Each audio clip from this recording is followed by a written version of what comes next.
আমার তো প্রায় দিনই এরকম হয় যে সন্ধে এবং পুজো একসঙ্গে দিতে হয়। তার কারণ কিন্তু ভিভানের ছোট থেকেই ঘুমটা খুবই কম এবং আমরা ডাক্তারকে গিয়েও বলেছিলাম যে ওর চোখে একদমই ঘুম নেই, ও দিনেও ঘুমায় না এবং রাতেও জাগে। তো ডাক্তার আমাদের বলেছিল ও কিন্তু 5 বছর পর্যন্ত এরকম করবে, তারপর ও যখন বড় হবে অটোমেটিক এটা ঠিক হয়ে যাবে।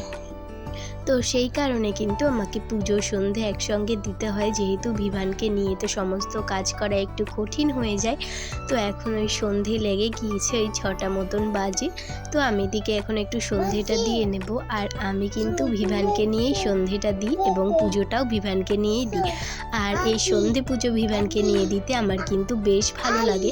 তবে এর আগের দিন একটুখানি আগুনের ফুলকি এসে ভিভানের সোয়েটারে পড়েছিল এবং সোয়েটারটা পুড়ে গিয়েছিল। তো সেই কারণে একটুখানি ভয়ে ভয়েও এখন সন্ধে পুজোটা দিই। তো ছোটো বাচ্চা যেহেতু খুবই সাবধানে কাজকর্ম করতে হয়। আর আমার গলা শুনে তো তোমরা বুঝতেই পারছো যে আমার একটুখানি ঠান্ডা লেগেছে, সেই কারণে কিন্তু গলাটাও একটু খারাপ হয়ে গিয়েছে। আর তার সঙ্গে কাশি সর্দি এগুলো তো আছে।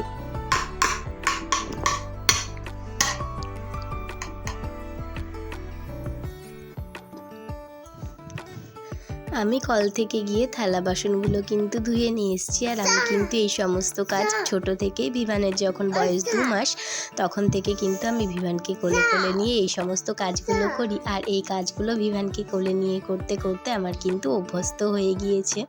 এদিকে দেখো আমি পুজোটাও কিন্তু প্রায় দেওয়া হয়ে গিয়েছে। আর আমি কিন্তু একটা পাঁচালী পড়ি, এই পাঁচালীর বইটা আমি কিনে এনেছিলাম ভগবান গোলা থেকে।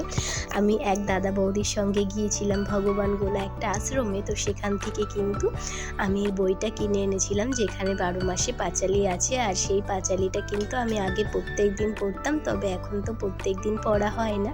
সেই কারণে মাঝে মাঝেই কিন্তু আমি এটা পড়ি। আর বৃহস্পতিবার করে বৃহস্পতিবারের পাঁচালীটাও কিন্তু আমি পড়ি।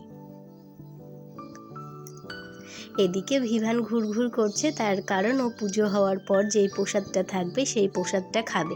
প্রসাদটা যেহেতু অনেকটাই মিষ্টি, সেই কারণে কিন্তু অনেকটা দিই না, ওকে ছোট্ট একটা নকুলদানার দানা দিই।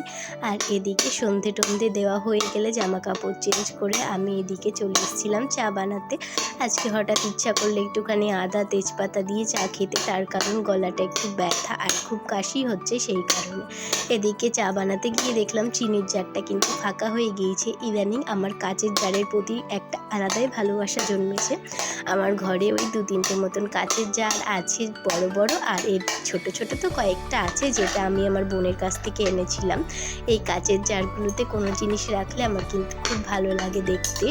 আর এরপর আরও জিনিস রাখার ছিল, যেই সমস্ত জিনিস সেই সমস্ত জিনিসগুলো কিন্তু রেখে দিয়েছি। ততক্ষণে এদিকে আমার চাটাও হয়ে গিয়েছে। এরপর চা এবং 2টো বিস্কুট নিয়ে নিলাম। আমি খাবো, ভিভান খাবে না তা তো হতে পারে না, তাই না? আমি তাড়াহুড়ো করে চাটা খেয়ে একটুখানি কাপে চা দিয়েছি, তাতেই কিন্তু ভিভান খুশি হয়ে যায়। এই ছোট ছোট জিনিসেই ছোট বাচ্চারা খুব খুশি হয়ে যায়, তার কারণ তারা কিন্তু খুব সরল হয়। আমাদের মতন ওরা এত জটিল এবং এত বুঝদার হয় না। আমার সন্ধেটা তো কিছুটা এরকমভাবে কাটলো। আর আমার ভিডিওটা তোমাদের কেমন লাগলো সেটা কিন্তু জানাতে ভুলো না। আজকের ভিডিওটা আমি এখানে শেষ করছি। যদি ভালো লেগে থাকে তাহলে কমেন্ট করে জানিও। বাই, দেখা হবে পরবর্তী কোনো ভ্লগ।